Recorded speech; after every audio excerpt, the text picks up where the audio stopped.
ಶಿರಾದ ಹಾಸ್ಟೆಲ್ಗಳ ಚಿತ್ರಣವನ್ನ ನಿಮ್ಮ ಪ್ರಜಾಶಕ್ತಿ ಬಯಲು ಮಾಡ್ತಾನೆ ಬಂದಿದೆ. ಇವತ್ತು ಕೂಡ ಮತ್ತೊಂದು ಹಾಸ್ಟೆಲ್ನ ಅವ್ಯವಸ್ಥೆಯ ಮೇಲೆ ಪ್ರಜಾಶಕ್ತಿ ಟಿವಿ ಬೆಳಕು ಚೆಲ್ಲಿದ್ದು, ಈ ಹಾಸ್ಟೆಲ್ನಲ್ಲಿ ಮಕ್ಕಳಿಗೆ ಮಲಗಲು ಮಂಚಗಳಿಲ್ಲ. ಅಲ್ಲದೆ ಶುಚಿತ್ವ ಅಂತೂ ಇಲ್ಲಿನವರಿಗೆ ಗೊತ್ತೇ ಇಲ್ಲದಂತಾಗಿದೆ. ಯಾಕಂದ್ರೆ ಇಲ್ಲಿನ ಮಕ್ಕಳಿಗೆ ಕೊಡುವ ಚಪಾತಿಯನ್ನ ನೆಲದ ಮೇಲೆ ತಯಾರಿಸಿ ಕೊಡ್ತಿದ್ದಾರೆ. ಜೊತೆಗೆ ಇಲ್ಲಿನ ಮಕ್ಕಳಿಗೆ ತೊಂದರೆ ಕೊಡ್ಲೆಂದೇ ಹಾಸ್ಟೆಲ್ ಆವರಣವನ್ನೇ ಪುಂಡರು ಅಡ್ಡಿಯಾಗಿ ಮಾಡಿಕೊಂಡಿದ್ದಾರೆ. ಇವೆಲ್ಲ ಶಿರಾ ತಾಲೂಕಿನ ಕಳ್ಳಂಬೆಳ್ಳ ಗ್ರಾಮದಲ್ಲಿರೋ ದಲಿತ ಮಕ್ಕಳಿಗಿರೋ ಹಾಸ್ಟೆಲ್ನ ದುಸ್ಥಿತಿಯಾಗಿದೆ.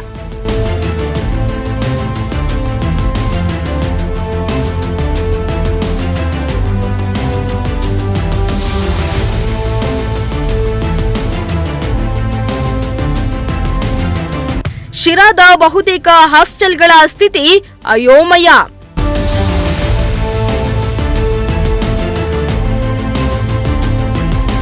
ಹಾಸ್ಟೆಲ್ನ ಮಕ್ಕಳ ಆರೋಗ್ಯಕ್ಕಿಲ್ಲ ಗ್ಯಾರಂಟಿ.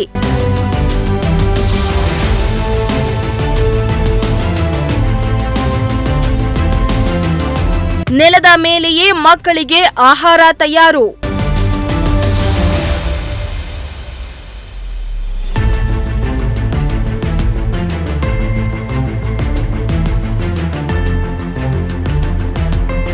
ಸಮಾಜ ಕಲ್ಯಾಣ ಇಲಾಖೆ ಸೇರಿದ ವಿದ್ಯಾರ್ಥಿ ನಿಲಯಗಳು ಬಡ ದಲಿತ ಹೆಣ್ಣು ಮಕ್ಕಳಿಗೆ ವರದಾನವಾಗುವ ಬದಲು ಮತ್ತಷ್ಟು ಸಮಸ್ಯೆಗೆ ಕಾರಣೀಭೂತವಾಗ್ತಾ ಇದೆ ಎಂದರೆ ತಪ್ಪಾಗ್ಲಿಕ್ಕಿಲ್ಲ. ಹೌದು, ಶಿರಾ ತಾಲೂಕಿನ ಕಳ್ಳಂಬೆಳ್ಳ ಗ್ರಾಮದಲ್ಲಿ ದಲಿತ ಮಕ್ಕಳಿಗಾಗಿ ಸಮಾಜ ಕಲ್ಯಾಣ ಇಲಾಖೆಯಿಂದ ಪ್ರಾರಂಭಿಸ್ತಾ ಇರುವ ವಿದ್ಯಾರ್ಥಿ ನಿಲಯವನ್ನ ಹಾಸ್ಟೆಲ್ ಮೇಲ್ವಿಚಾರಕರು ಹಾಗೂ ಜನಪ್ರತಿನಿಧಿಗಳು ಹದಗೆಡಿಸುತ್ತಿದ್ದಾರೆ. ಇಲ್ಲಿ ಶುಚಿತ್ವ ಅನ್ನೋದು ಮರೀಚಿಕೆಯಾಗಿದ್ದು, ಶೌಚಾಲಯಗಳು ಗಬ್ಬು ನಾರ್ತಾ ಇದ್ದು ಕ್ಲೀನ್ ಮಾಡಿಸುವ ಕೆಲಸ ಮಾತ್ರ ಆಗ್ತಾ ಇಲ್ಲ. ಸ್ವಚ್ಛತೆ ಇಲ್ಲದೆ ಇರೋದ್ರಿಂದ ನೊಣಗಳ ಕಾಟ ಹೆಚ್ಚಾಗ್ತಾ ಇದೆ. ಇನ್ನು ಇಲಾಖೆ ವತಿಯಿಂದ ಸರಬರಾಜಾಗ್ತಾ ಇರೋ ಹಾಸಿಗೆಗಳು ಕೆಲವು ಇದ್ದು, ಕೆಲ ಮಂಚದ ಮೇಲೆ ಹಾಸಿಗೆಯೂ ಇಲ್ಲ, ಜೊತೆಗೆ ಮಂಚವೂ ಇಲ್ಲದಂತಾಗಿದೆ.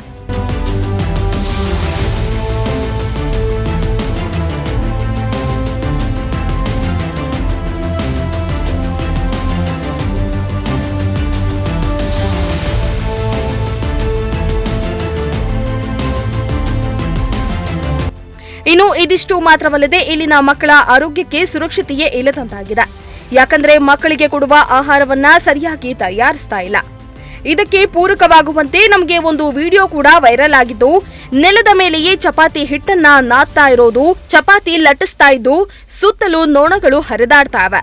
ಒಮ್ಮೆ ಊಹಿಸಿಕೊಳ್ಳಿ, ಈ ಆಹಾರವನ್ನ ಸೇವಿಸಿದ್ರೆ ಮಕ್ಕಳ ಆರೋಗ್ಯದ ಮೇಲೆ ದುಷ್ಪರಿಣಾಮ ಬೀರುತ್ತೆ ಎಂಬ ಕಳವಳ ವಿದ್ಯಾರ್ಥಿಗಳಲ್ಲಿದೆ.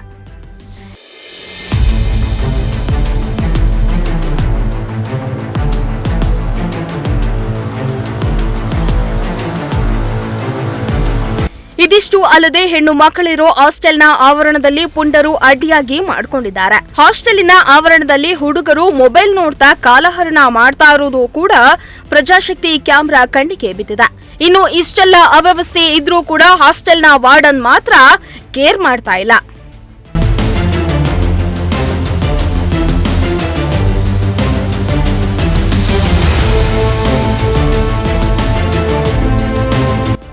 ಇನ್ನು ಹಾಸ್ಟೆಲ್ಗಳ ಪರಿಸ್ಥಿತಿ ಬಗ್ಗೆ ಪ್ರತಿಕ್ರಿಯಿಸಿದ ಸಮಾಜ ಕಲ್ಯಾಣ ಇಲಾಖೆಯ ಸಹಾಯಕ ನಿರ್ದೇಶಕರಾದ ಬಡಿಗೇರ್ ಅವರು, ಹಾಸ್ಟೆಲ್ಗಳ ಅವ್ಯವಸ್ಥೆ ಕಂಡು ಬಂದಲ್ಲಿ ಹಾಗೂ ವಾರ್ಡನ್ಗಳ ಬೇಜವಾಬ್ದಾರಿ ಕಂಡು ಬಂದರೆ ಅಂತಹವರ ವಿರುದ್ಧ ಕ್ರಮ ಕೈಗೊಳ್ಳುತ್ತೇವೆ ಎಂದು ಭರವಸೆಯನ್ನ ನೀಡಿದ್ದಾರೆ. ತಾವು ಹುಯಿಲ್ದೊರೆ ಮೆಟ್ರಿಕ್ ಪೂರ್ವ ಬಾಲಕರ ವಿದ್ಯಾರ್ಥಿನಿಲಯಕ್ಕೆ ಭೇಟಿ ನೀಡಿ ಅಲ್ಲಿರ್ತಕ್ಕಂಥ ಸಣ್ಣ ಪುಟ್ಟ ದುರಸ್ತಿಗಳ ಬಗ್ಗೆ ಈಗಾಗಲೇ ವರದಿ ಮಾಡಿದಿರಿ. ಅದರ ಬಗ್ಗೆ ನಾನು ಸಂಬಂಧಪಟ್ಟ ಏಜೆನ್ಸಿ ಅವರಿಗೆ ಈ ವಿಷಯವನ್ನು ತಿಳಿಸಿ ಆದಷ್ಟು ಬೇಗ ಅತಿ ಜರೂರಾಗಿ ಆ ದುರಸ್ತಿ ಕಾಮಗಾರಿಗಳನ್ನ ಮಾಡಿಸ್ತೀವಿ ಅಂತ ತಮಗೆ ಹೇಳ್ತೀನಿ ಸರ್. ಇನ್ನು ದಿನಾಂಕ 5/2/2024 ತಾವರೆಕೆರೆ ಸರ್ಕಾರಿ ಮೆಟ್ರಿಕ್ ಪೂರ್ವ ಬಾಲಕರ ವಿದ್ಯಾರ್ಥಿನಿಲಯಕ್ಕೆ ಭೇಟಿ ನೀಡಿ ತಾವು ಅವಲೋಕನ ಮಾಡಿರ್ತಕ್ಕಂಥ ವಿಚಾರವಾಗಿ ಪರಿಶೀಲಿಸಿ ನಿಯಮಾನುಸಾರ ಅಗತ್ಯ ಕ್ರಮ ವಹಿಸ್ತೀನಿ ಸರ್.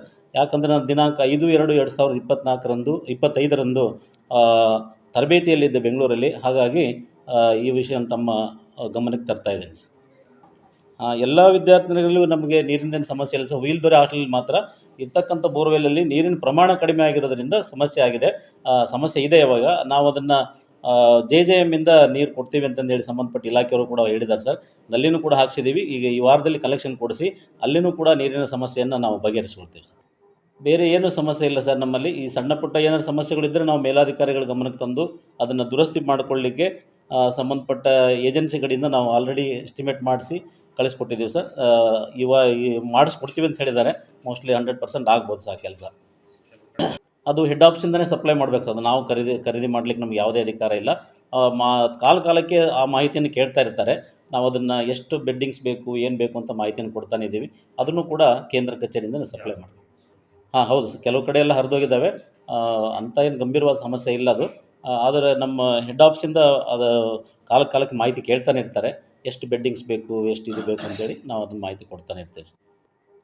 ಅದು 2 ತಿಂಗಳಿಗೆ ಒಂದ್ಸಲ ಕ್ಲೀನ್ ಮಾಡ್ತಾರೆ ಸರ್. ನಮ್ಮಲ್ಲೇ ಕ್ಲೀನ್ ಮಾಡಿಕೊಡ್ತಾರೆ. ಕೆಲವು ಕಡೆ ಕ್ಲೀನಿಂಗೇ ಆಗಿಲ್ಲ, ಹಾಸಿಗೆ ಹೊದಿಕೆ ಎಲ್ಲ. ಅದ್ರ ಬಗ್ಗೆ ಆ ಥರ ಏನಿದ್ರೆ ನಾನು ಅದನ್ನು ಕ್ರಮ ತಗೊಳ್ತೀನಿ ಸರ್ ಸಂಬಂಧಪಟ್ಟವ್ರ ಮೇಲೆ.